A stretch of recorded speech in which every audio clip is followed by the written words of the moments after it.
명절 늦은 아점을 먹고 오후 2시 예천 읍내에서 더 시골에 있는 보무면 작은 할머니 댁으로 갔다. 가는 길 온유가 잠이 들어 덜 재우면 짜증낼 것이 보이기에 차에서 1시간 동안 재우기로 하며 정처 없이 운전했다.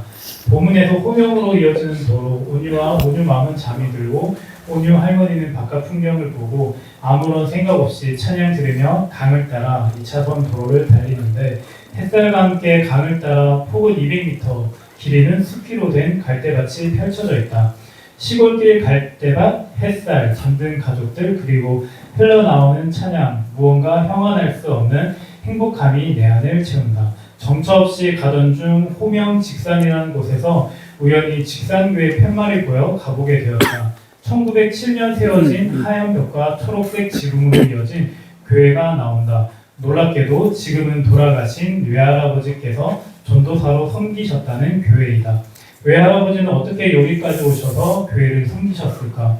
도대체 어떤 하나님을 만났던 건지 감히 가늠할 수가 없다. 어릴 적 사진 속에 계셨던 외할아버지가 문득 보고 싶어진다. 외할아버지가 지금까지 살아 계셨다면 지금 나를 보며 무엇라 하실까 궁금하다. 2월 28일 금요일. 오늘은 2월달 마지막 날이다. 한 달 동안 지겨운 시간들을 잠시나마 뒤돌아보았다. 주님을 믿는다면서 나는 주님을 위해서 무엇을 했는가? 먹고 살기 바쁘다는 핑계로 하나님과 관계가 등한시 되지는 않았는지 뒤돌아보았다. 3월 첫날을 맞이하여 다시 한번 다짐하고 우리의 소망이 하늘나라에서 받게 될 영광스러운 축복이 얼마나 풍성한가를 알게 해주시는 하나님을 감사하며 살아가는 3월달이 되도록 다짐하고 다짐합니다. 2월 28일 금요일 날씨 흐리고 비, 내 마음은 맑음. 오늘 부모님 편의점을 보다가 한 문자를 받았다. 3월 4일에 필요 서류와 함께 출근하라는 문자였다. 대만 여행 출발하는 날 면접을 보았었는데 그 면접에 대한 결과 문자인 것이다. 주님께 너무 감사했다. 사실 전 직장을 그만두고 쉬는 동안 너무 불안했었다. 괜히 취업이 안 되면 어떡하지 하며 불안과 두려움에 사로잡혔었다. 하지만 하나님께서 주변 분들로부터 이 두려움과 불안함을 잠재워 주었다. 희주 집사와 이야기하며 따뜻한 격려와 위로를 통해 나의 불안감을 잠재워 주었고, 목사님의 설교 말씀 중에 두려움과 돈이라는 우상을 하나님보다 먼저 섬기고 있는지 돌아봐야 한다는 말씀에 내 자신이 참 안타까웠고 깨닫게 되었다. 다시 한번 내 자신을 돌아보게 되었다. 주님께 온전히 맡기지 못하고 그저 다른 우상을 섬겼던 나를 돌아보며 주님께 회개하였다. 북콘서트 때 나는 누구인지 비유했던 시간이 있었다. 그때 나는 고장난 나침반이라고 했었다. 어쩌면 이 고장난 나침반이 잘 된 것 같다는 생각이 들기도 한다. 나침반이 제대로 작동했다면 그 길로만 편안하게 갔을 것이고 어쩌면 주님을 의지하지도 찾지도 않았을 것이다. 고장이 났기에 못 보던 길을 보게 되었고 주님을 찾게 되었고 주님을 더욱 의지할 수 있었던 것 같다. 하나님께서 내가 왜 이 일을 해야 하는지와 이 일을 통하여 하나님께서는 어떤 길로 인도하실지 모르겠지만 계속 기도하며 주님께 물어보고 찾아가는데 힘써 노력해야겠다. 이번 주는 참 화가 많았다. 유난 이소다이소토라니 화가 나는 일이 생겼다. 그때 사랑하라는 아니 정말 문득 생각났다. 이런 모습도 지켜보시는 건가 싶었다. 화를 참아야 하나 싶었지만 그랬다가 화병 울지 죽을 것 같았다. 아직은 바로 용서하고 사랑할 자신은 없다. 하지만 항상 지켜보고 계심을 또 사랑하려고 생각했다. 2월 26일 수요일 프리스타일. 오늘은 댄스 수업 마지막으로 프리스타일 잼 연습을 했다. 워낙 프리스타일을 싫어해서 하기 싫었지만 꼭꼭 놀러가면서 해냈다. 프리스타일을 잘하는 방법을 배운 것은 이번이 처음이었는데 손, 발, 바운스, 이동으로 다양한 무브가 가능하고 하나씩 이를 음악에 적용해보는 재미를 알아갈 수 있었다. 최소한 음악을 먼저 느끼고 듣는 진정한 댄서에 가까워질 수 있는 시간이었다. 한편으로는 내가 확실성과 안정성을 무척이나 좋아하는 사람임을 깨닫게 되었다. 프리스타일이라는 그런 낯선 상황을 그렇게 두려워하는데 복지관 일도 그리고 지금 사업을 도전해보고 싶은 것도 인스타툰도 시작하는 것을 어떻게 하고 있는지가 참 신기했다. 2025년 2월 27일 목요일 반응과 태도의 근원 쉽게 기분이 상하는 경험을 반복해서 마주한다. 왜 기분이 상할까? 돌이켜보니 누군가의 말에 사건을 경험할 때 방어적이고 수동적인 태도로 대응한 것을 깨달았다. 왜 그런 태도로 삶을 대할까? 두려움과 위기의식이 마음에 가득하기에 더는 호기심도 없고 배우려는 자세도 잃어버렸다. 이제 싸워야 할 것은 내 마음속의 두려움과 위기의식임을, 그것이 하나님을 향한 믿음임을 깨닫는 시간이었다. 3월 1일 봄비 전화가 울린다. 제주도에서 처음 만난 사람이라 여러 해 동안 알고는 지냈으나 잘 알지는 못했다. 오랜만에 인사를 나누고 당신의 아픈 자녀 이야기를 꺼내기 시작했다.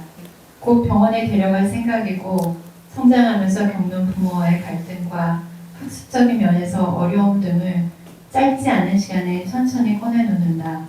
난 들었고 또 들었다. 들으면서 그 사람의 사정 이야기 가운데에서 그의 감정을 느낄 수 있었다.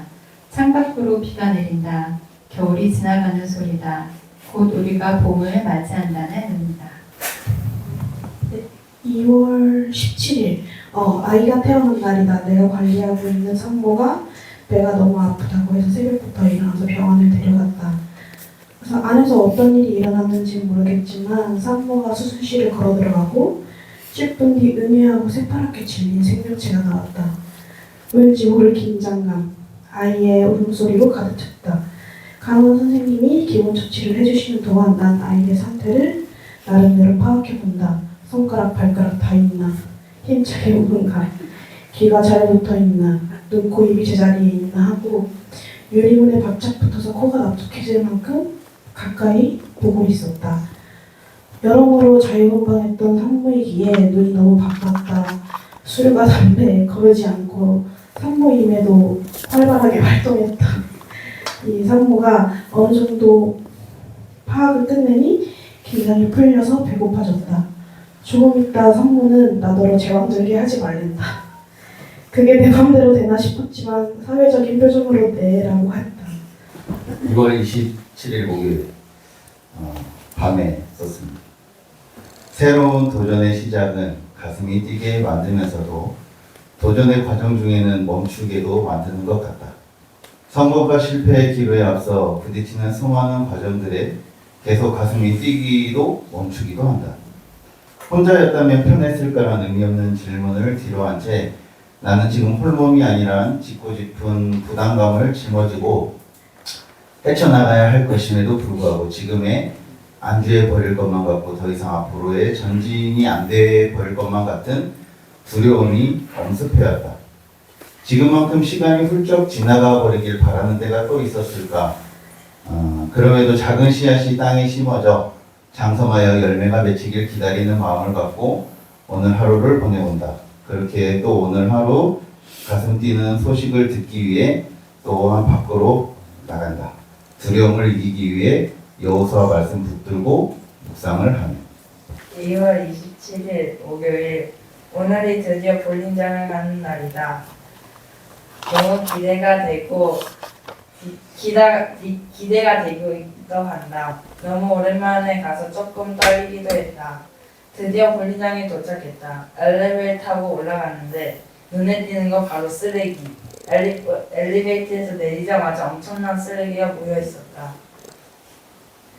남자 대 여자로 나뉘었다. 처음에는 다 감을 못 잡았는지 다 미스가 났다. 두 번째로는 여기서 제일 운동을 잘하는 사람이 바로 이모가 제일 잘 쳤다.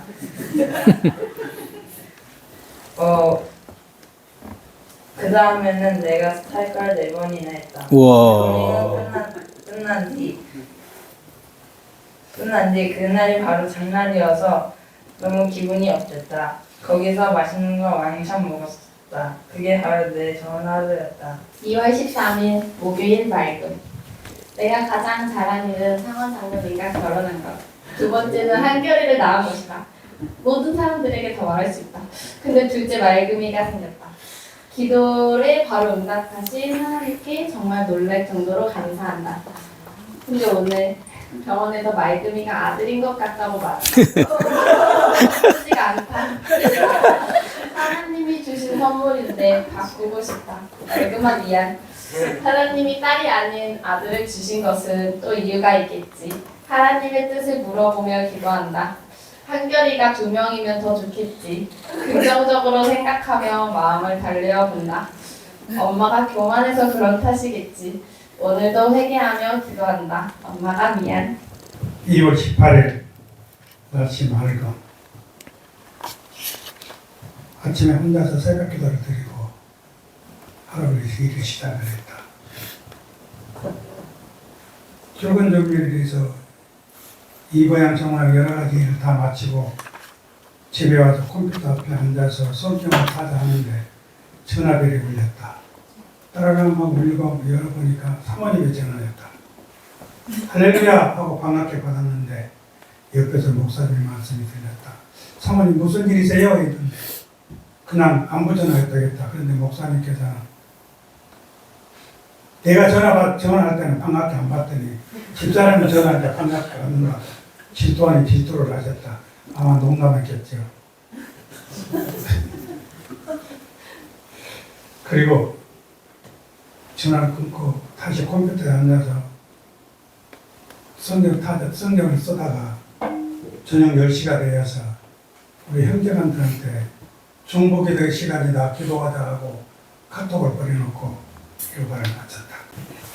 3월 1일 토요일 날씨 미세먼지 씻겨지는 비.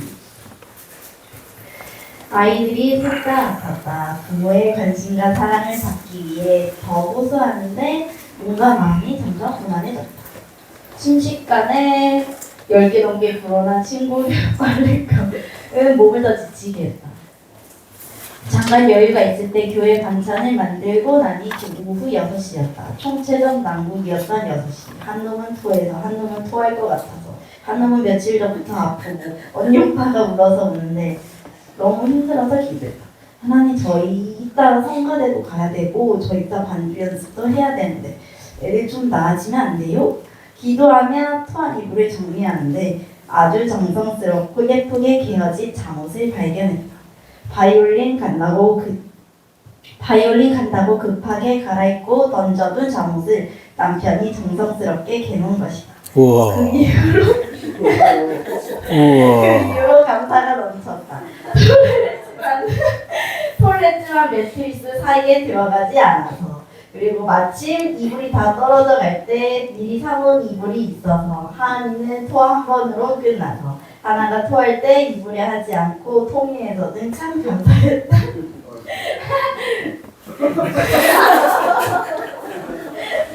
또 밤에 성가대를 끝나고 피아노를 옮기는데 반주자라고 신경 써주신 분들께 감사했다. 힘들어도 허리가 아파도 옮겨주신 분들께 참 감사했다. 하나님은 아이들이 아파도 넉넉히 이겨내길 원하시는데 몸이 너무 힘들긴 하다. 조금만 덜 아팠으면 좋겠는데 그래도 콩콩 채워다. 남편이 함께해서 참 감사하다. 제목은 행복은 내면 깊은 곳에 온다.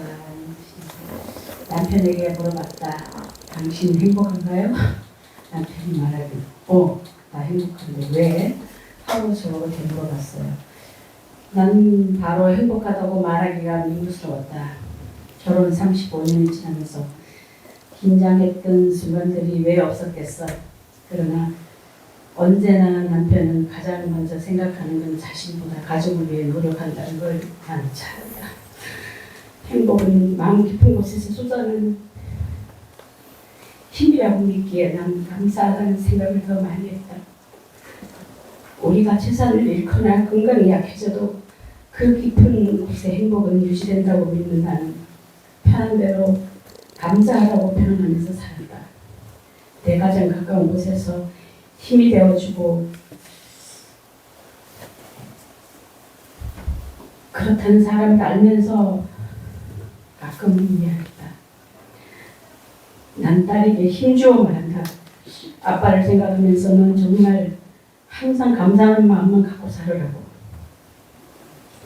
어쩌다 환경이 변해서 아빠 사랑이 잊을까봐 강요했다. 그런데 이제 나도 여보 행복하다고 말해야겠다.